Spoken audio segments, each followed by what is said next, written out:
Hello everyone. This is Aaron Wittenberger. I am Vice President of Professional Development for the Bluegrass IIBA chapter. And welcome to this session of BAs on the Street. So this is just an informal chat session where we're going to just have a chat with one of our BAs on the street.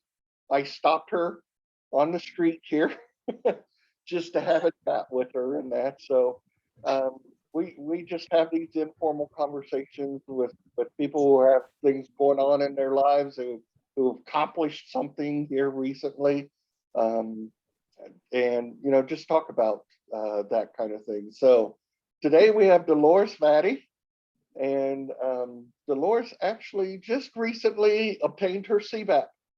So congratulations. So she actually participated in the Bluegrass IIBA study group last year and went out and got her CBAP following that and that. So very much congratulations on your CBAP there, Dolores. Thank you. So Dolores, you're actually in Clearwater, Florida. Mm-hmm. Correct. So where is that in, is that, North Jackson? Tampa Bay area. Tampa Bay area. So you're in the Gulf. Yep, in the Gulf. You get all the hurricanes that come across the Gulf. But we're strategically located that it tends to most of the time pass above us or below us. It rarely hits our area. Well, so I'm kind of happy about that. Place to be then. Yes. Okay, so Dolores, you've been a BA for quite some time. Why don't you just go ahead and tell us a little bit about your background? I read it, 19 years of experience, and actually with the one company you're with right now, isn't it? Yeah, I've been with the same company here in Florida for 19 years. It's a software development company for clinical laboratory and genetic systems. But my BA experience actually started in the 90s. I know I'm dating myself, but it actually started up north when I was up north.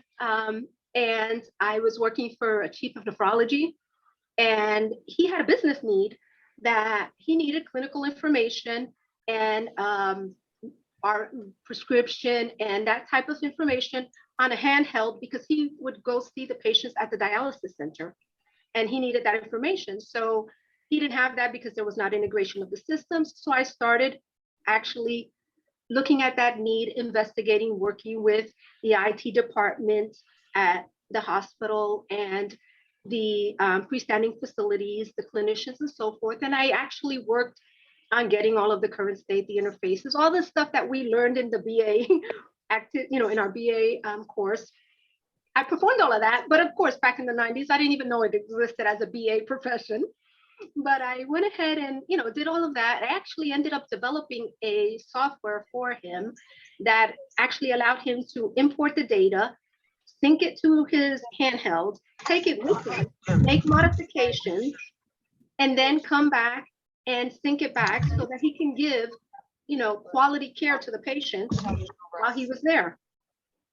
While I was up north, I still also did a couple of contract work for different industries, such as a freight company, a printing company, a waste and dumpster management company, where I helped their payroll and management team generate process improvements, but also create databases for them to add HR functionality that their software didn't have.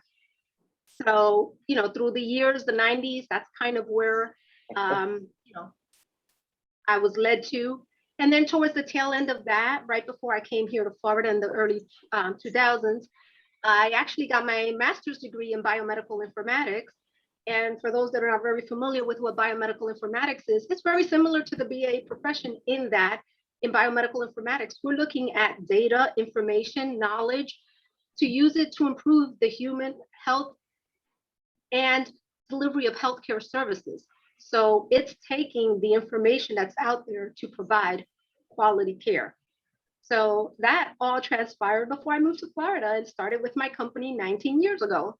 And my company, as I said, we do LIS replacements for the laboratory genetic system, again, in the healthcare industry. So you've been in the healthcare industry for quite some Yes, time. yes, almost 30 years. Now you are For a dating while. yourself. Yeah. So I started when I was 5. Let's go with that. So it sounds like your role in the organization is a lot around data. So Yeah, I currently actually report to the VP of Global IT Health Services. okay. So we are, from that perspective, I'm more on the IT software side of the fence. My role really entails both software and process improvement. So it is definitely software development because we are a software, replacement. We replace existing clinical systems for laboratories and hospitals. And so from that perspective, I do that level of work. So we have, all of this typical current state, future state, all of that whole process that we go through and we learned in the class. All of those processes have to be undertaken. Those tasks, those knowledge areas are definitely put to practice. But in addition to that, I am involved in the release planning, determining what portion of our application, what portion of the software changes, enhancements are going to be in which release so that we can provide the most value in the given time frame that we need. I'm also involved in the product change control process. So the whole governance that we talked about in our courses about, what can be put in, we have to evaluate, is the change, the iterative change, is it providing value? Is it going to have, the capability that we need? Is it going to need to therefore change another portion of the application or another module, because we are an integrated clinical system. So there are multiple, what we call modules. There are multiple applications for different, for different portions of the organization that are integrated with ours. So any change we make, we have to look at it globally. Is it going to be not only meeting the need that we have in our software, but will it meet the needs of our downstream systems, as well as are we going to get the information we need from the upstream system? So there's a lot of that analysis and the interfacing portion that goes into that even product change control process.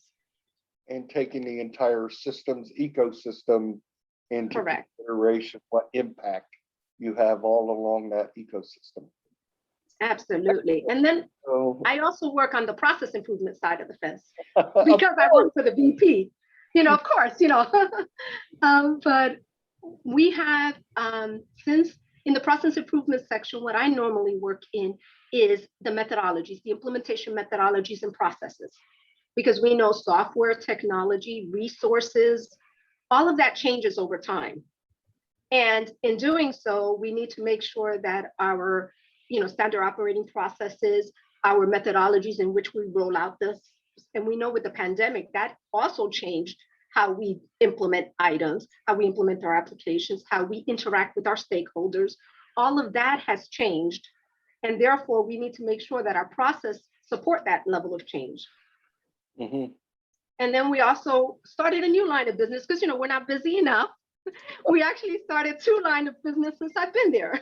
We started about 10 years ago, we started a revenue cycle management company. It's a subsidiary of our current company.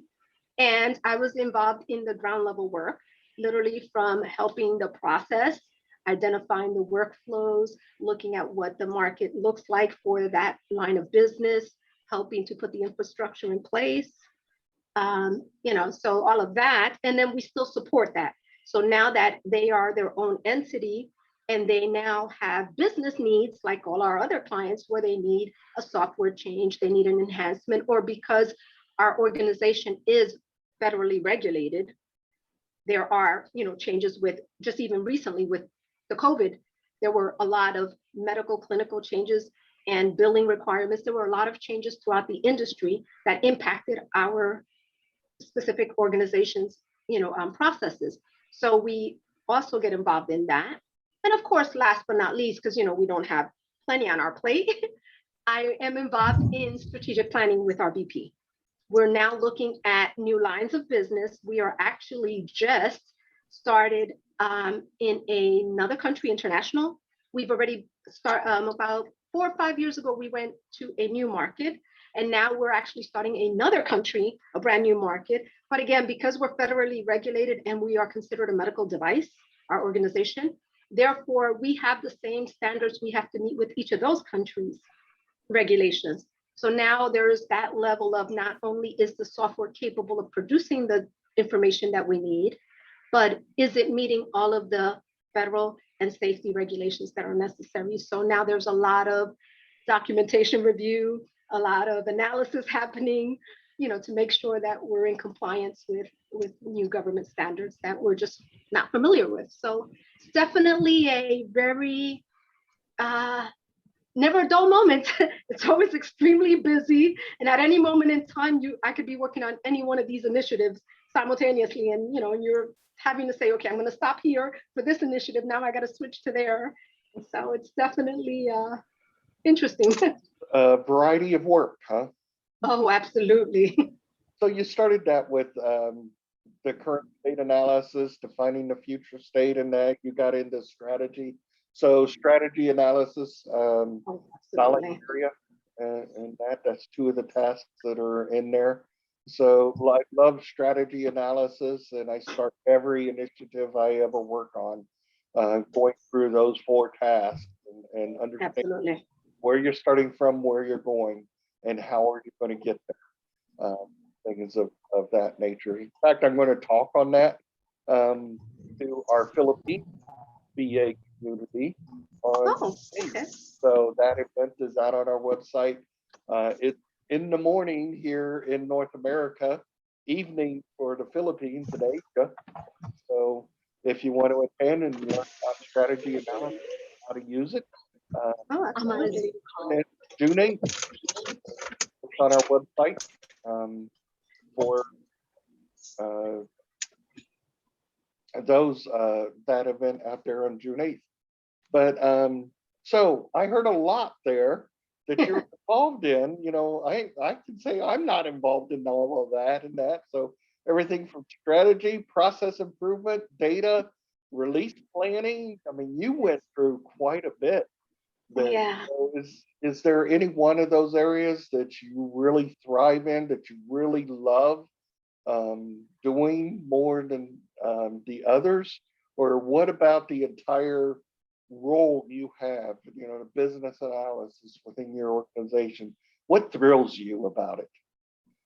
I think, honestly, if I'm going to sum it up in one quick word, it's probably facilitating change. That to me excites me because it's not just, as I always tease everyone at the office, I'm like, I don't want change just for change's sake. I said that provides us no value. Just to change a process because it's not good enough. So I like to see, I like to be part of the process that facilitates change, but that adds value.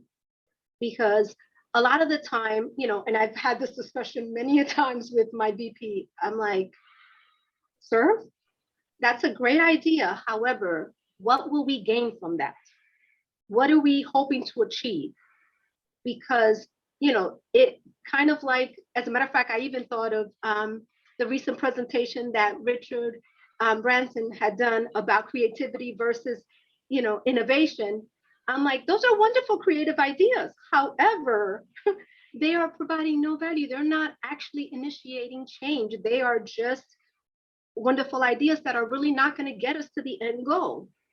And, of course, I'm kind of outspoken in our meetings because I'm passionate about what we do. I'm passionate about making sure that everything that we invest our time in has value. Because if not, then, what are we really doing with our time? What are we doing from an organization? Are we really being productive if what we're doing is just, for lack of a better term, spinning our wheels on just redoing the same work and not really getting anywhere? So, one of my biggest things is I really, like facilitating change. But the other thing that I like is one of my passions, and that is analyzing and transforming data into meaningful information that people can use to make decisions. Because, we are in this technology world, even outside of our current work domains, we are bombarded with data on the internet, our personal lives. There's data everywhere, but volume of data has never been the problem.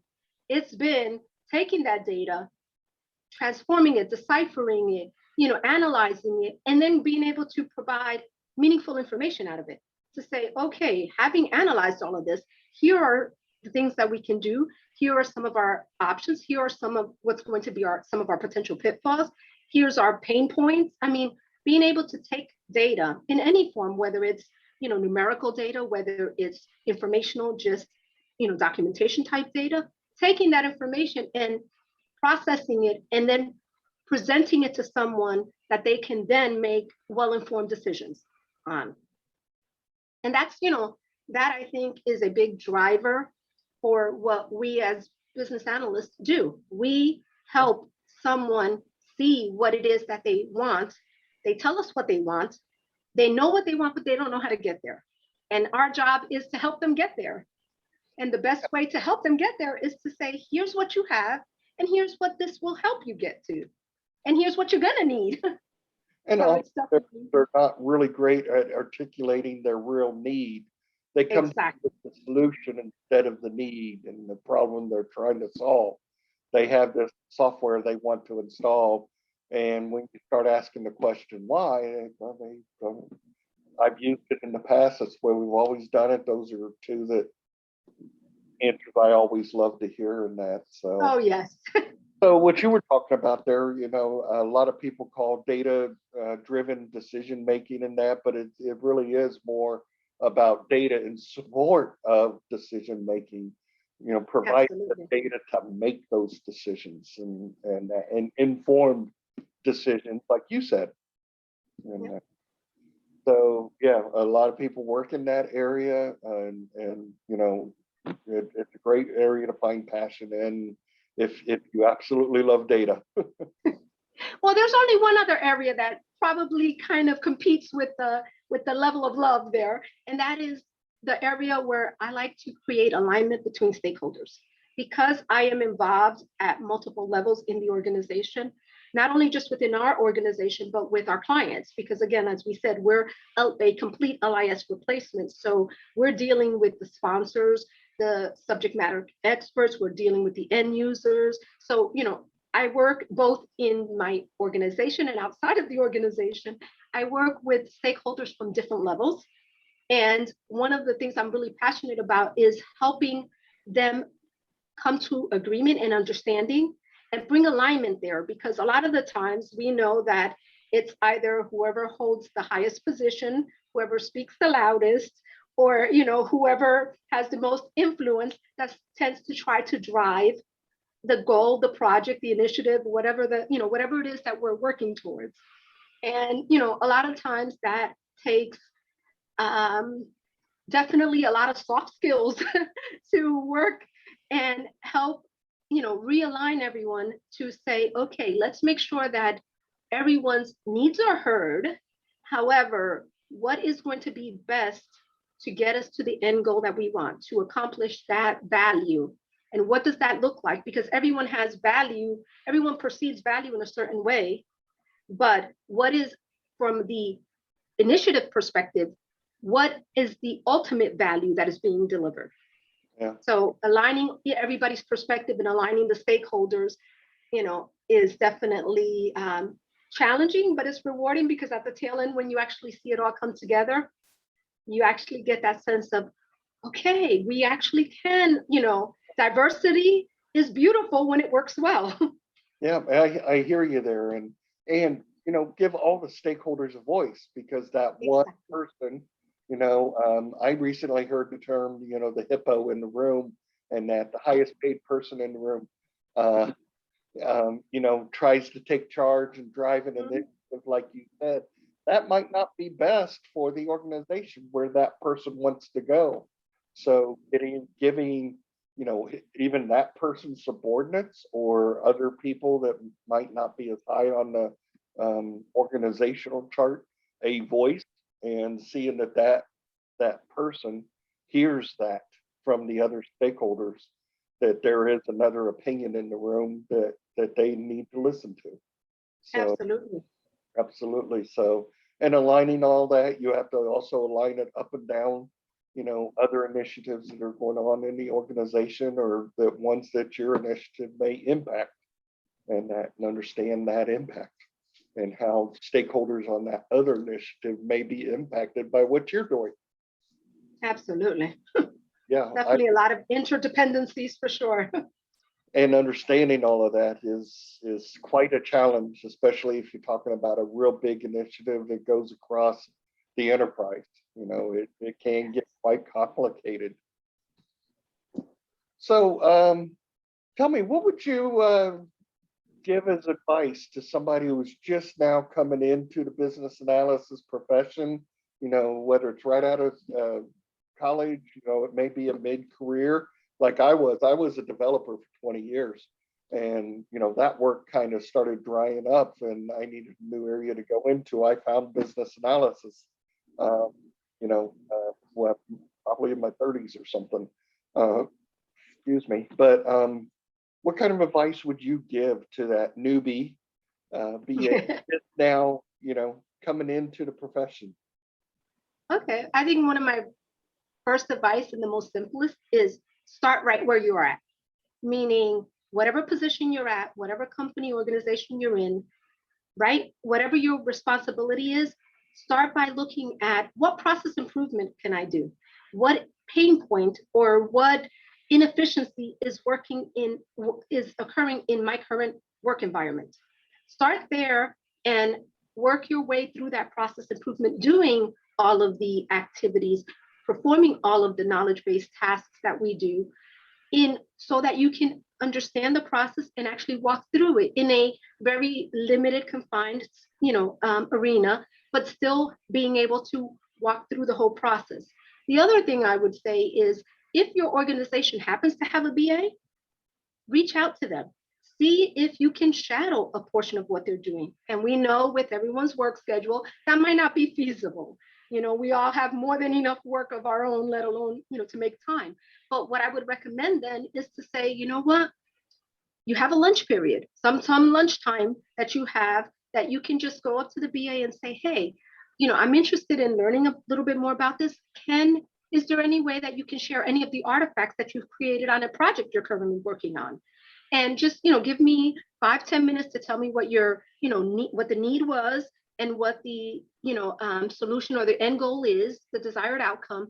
And then let me go through your artifacts to see the process that you went through. Because when you're doing document analysis, when you're reviewing this, you're pretty much walking in the steps of the thought process of the person who did it. And if you have a BA and you can walk through that, even if you are not necessarily, following them, shadowing them, but it gives you a good understanding of what the work effort is going to be in that position. So it kind of gives you a shadowing type of ability, even if you can't walk through with them, on a day-to-day physically with them.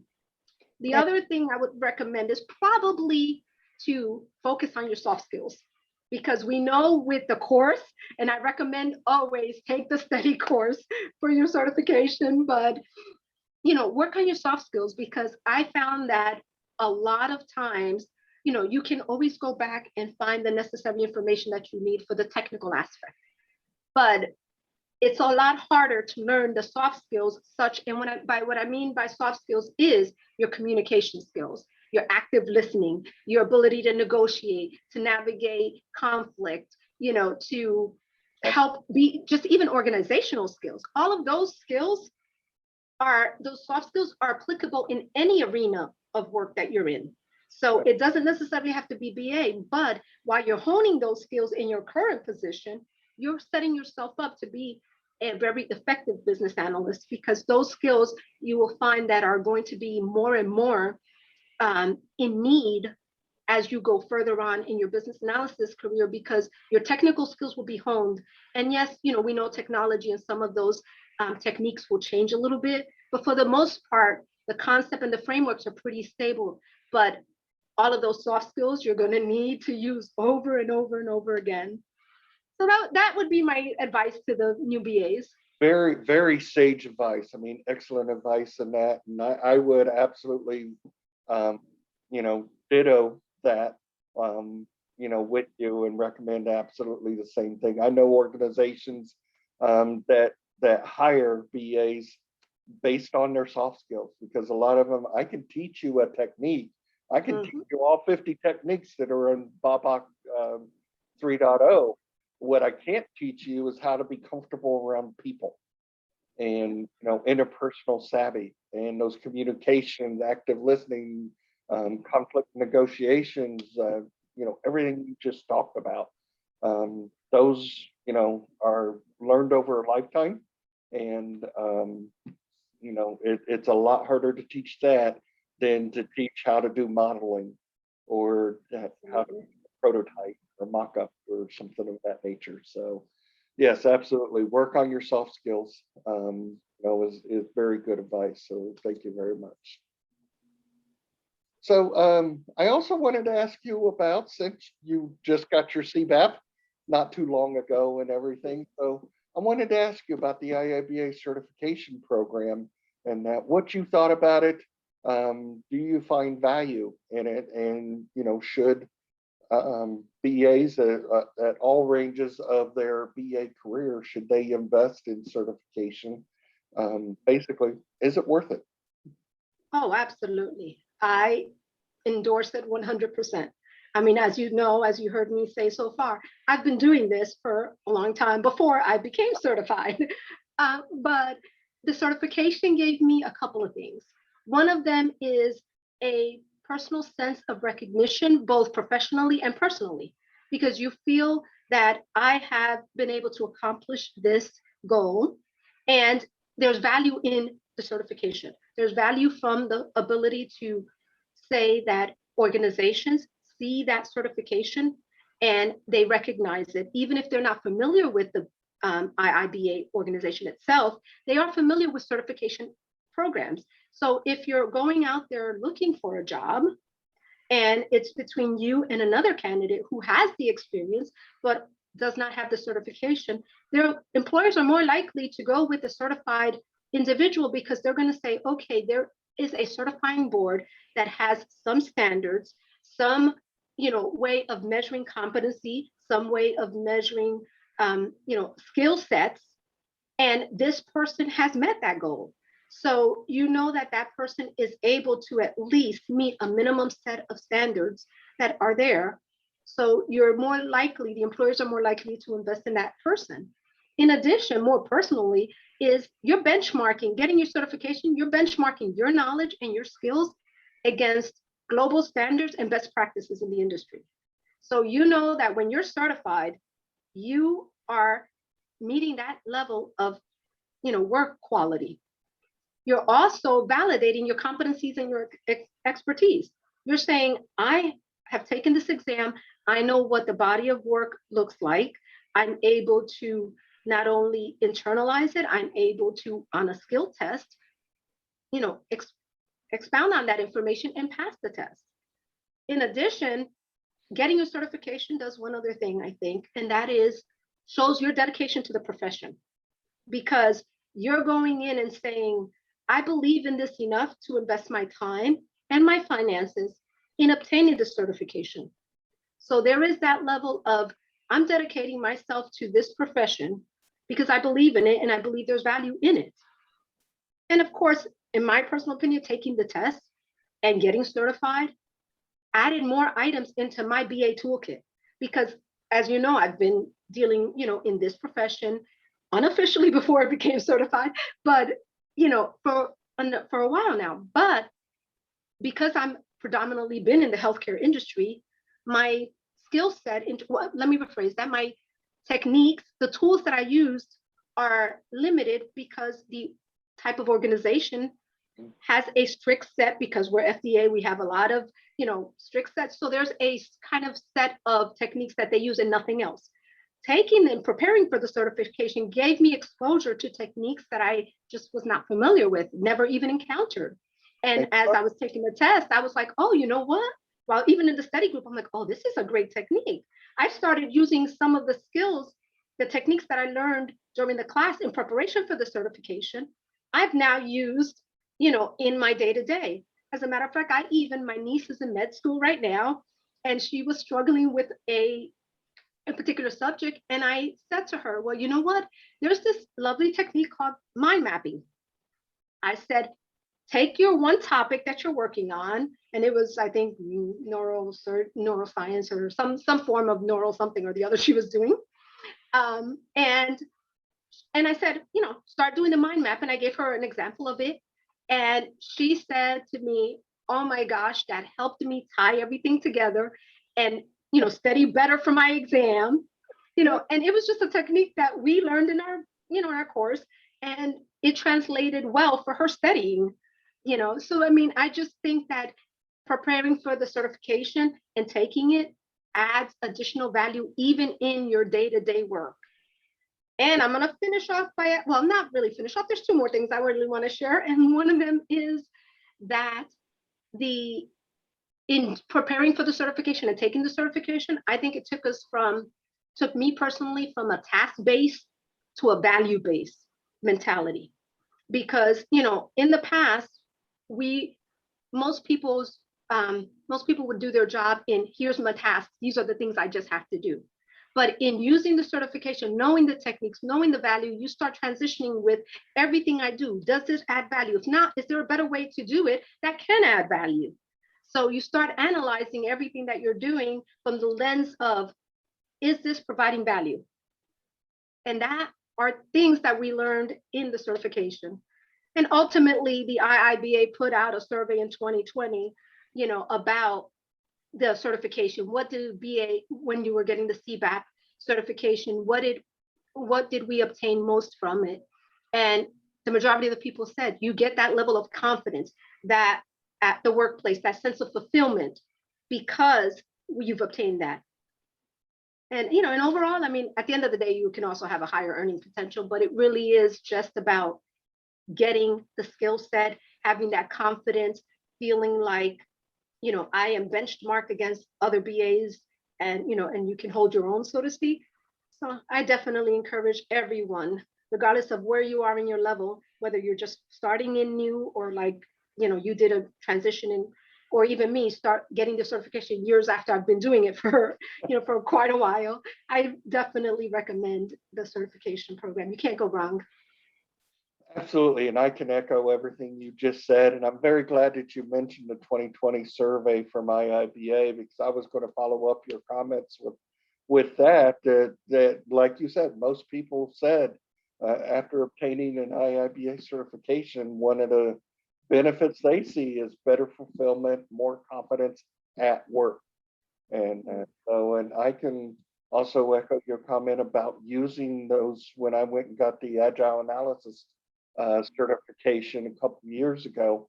I learned a new technique that's in the agile extension that's not in the actual BABAC, one that's called real options, and it made me go from like being a BA, I want to be ahead of the stakeholders. I want them, have my artifacts and knowledge and that ahead of when they ask for it. And that real options teaches you to do the opposite. So you delay decisions until Absolutely. The agile team needs it.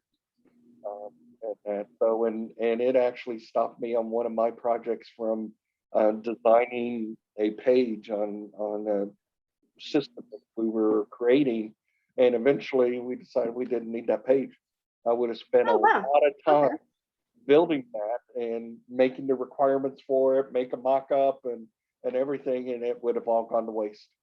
But real options, taught me wait until we're a lot closer to the development team needing those requirements, and then when we got there, that page wasn't needed anymore. That's awesome. But again, that's definitely value added, that you didn't waste time, resources on something that ultimately was not needed. So, and that's what I'm saying. It's not the piece of paper that you get. It's not the initials that you get to put behind your name or anything. It's that learning experience, learning those new techniques, those new knowledge areas, those new domains that you just didn't think about, or, like you said, being in the healthcare industry. I've been in the finance area for most of my career, and that. So, when you're in a limited in industry, you may not have a broad spectrum of techniques that you use. And this may open your mind to some techniques that you may be able to bring right into your daily work and, even in the industry you're in. Absolutely, I agree 100%. So at this point, I kind of want to open it up to our audience that we have out there. We've got quite a few people. I didn't say hi to everybody, but we did at the beginning of this. So hello, everyone out there. Alexandria, Meg, there's a few people. Was there anything? We invite you to the conversation. If you want to know anything, have any questions for Dolores, please feel free.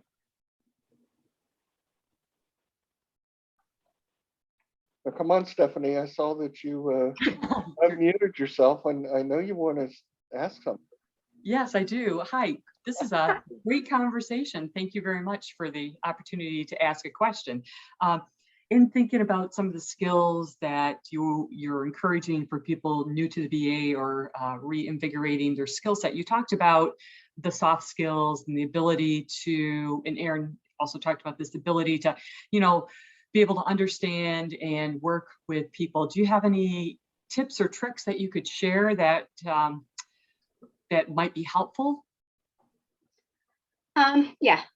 What I would say is what I've done, because like I said, there have been times where I've been in a room where there's the C-suite of people, along with the VPs, down to the end users. And what I try to do in those situations when everyone's afraid to ask questions because the senior leadership is in the room, is I engage them and say, okay, I do active listening where I listen to what the C-suite says, and then I will say, okay, given that, then I'll say, and I'll turn to the end user or the subject matter expert, and I will pose a question, say, okay, so if we proceed with what Mr. X says, then from a clinical perspective, because I work in the healthcare industry, or from your business perspective, from your domain area, how would this look? And I try to kind of phrase it in such a way that I will ask them specifically without, as a group, not necessarily, if we only have one person, then obviously I'll be speaking directly to that person. But I try to make it a general, okay, now that we've heard what the requirement is or heard the vision and or the direction that management is looking to go at, what is it, how will that impact you? What will it take, or what do you see as some limiting factors? So I try to be kind of like the go-between to get them engaged, because once you open that door for them, then they almost feel like they have permission to speak in a room full of, higher level executives.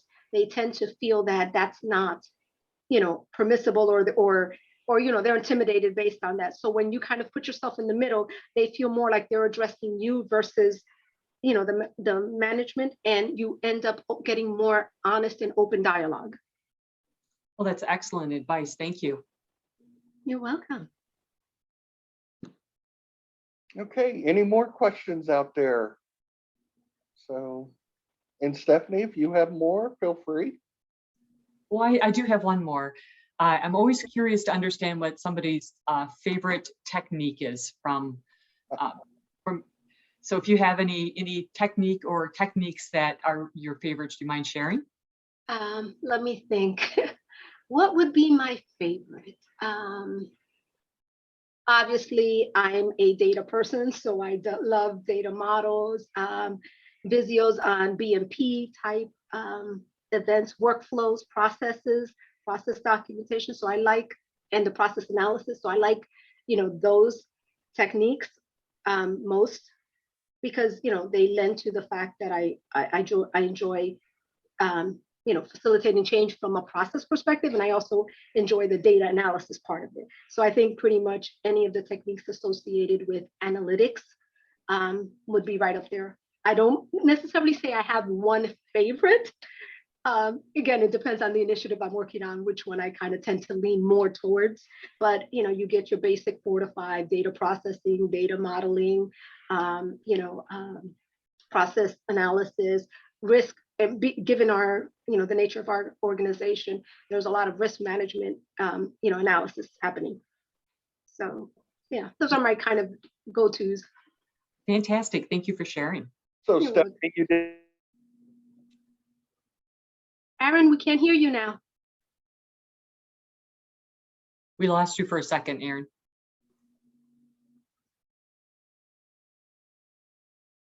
Huh. Do you hear me now? Yes.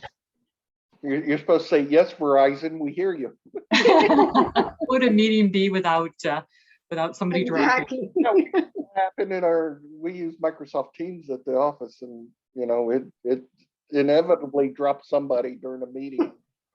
Usually it's me, and they come back, can you hear me now? Yes, Verizon. But anyway, I was going to answer that for you. I know you didn't ask me, Stephanie, but I absolutely love prototyping.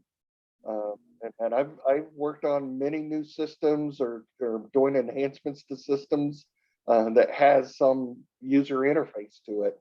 So when I get into an effort that has a user interface, I want to do a mock-up and make a prototype any kind. And it could be anything from drawing on paper to a little more sophisticated than that. But I find that really gets the stakeholders talking.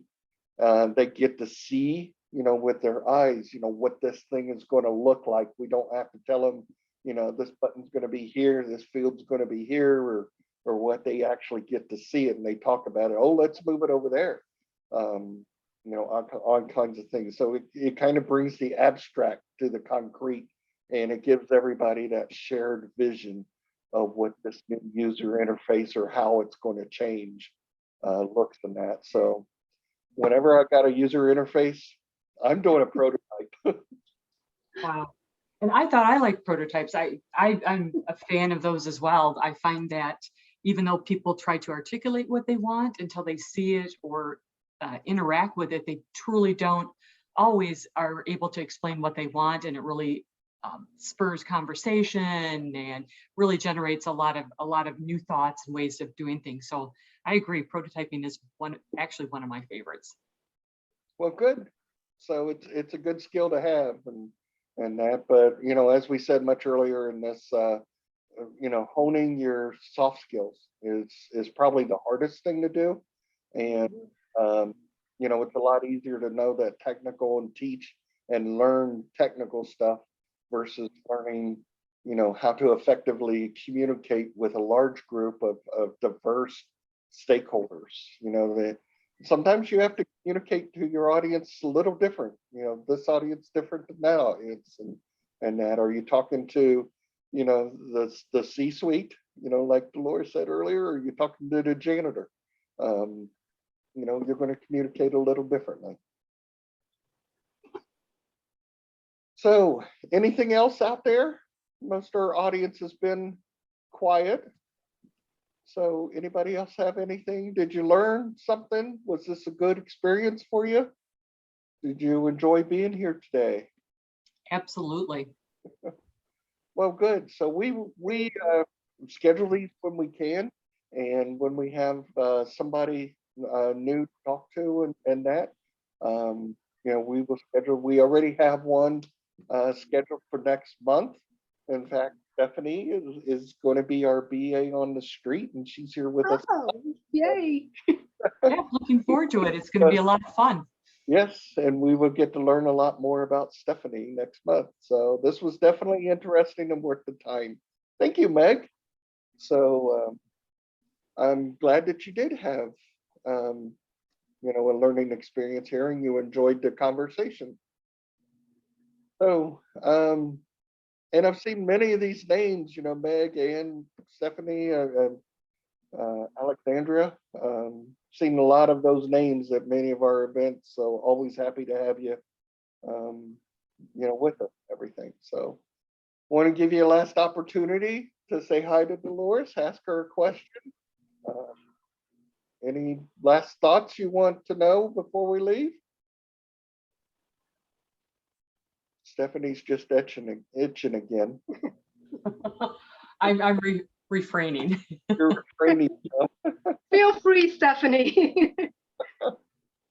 No, I feel that we could talk for a very, very long time, but I won't do that to you. So Stephanie, I have to say though, I believe you were in a class or at the same time that I was in, or yes, shortly. Okay, because I was going to say, I think you're also in my at least state. Yep. Okay, well, we Yeah, definitely might have to touch base. for sure. Yeah, I love the Bluegrass chapter training sessions. I discovered them last year, and I took quite a few of them, and really was learned so very much. Met a lot of great people, and it was just so many interesting things that I thought that I knew that I guess I didn't really know until I heard it from somebody else's perspective. So I really enjoy these types of conversations to hear different perspectives and get outside of my own head.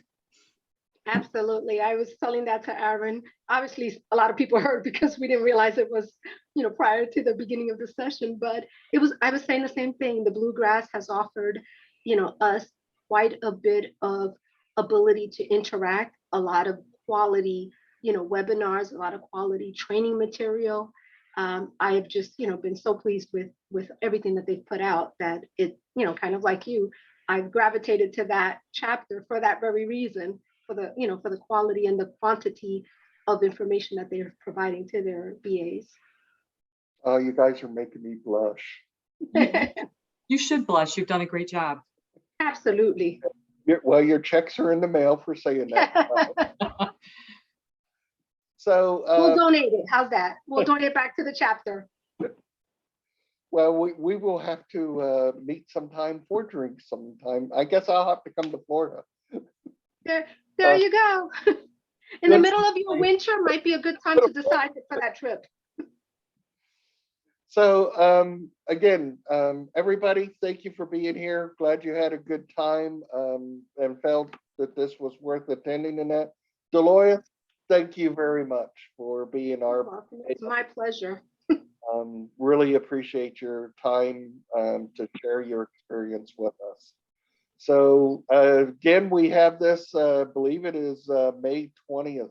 We have another session of BAs on the street. So feel free to join us for that one. Thank you, everybody. Have a great rest of your day. Thank you, Dolores. This was wonderful.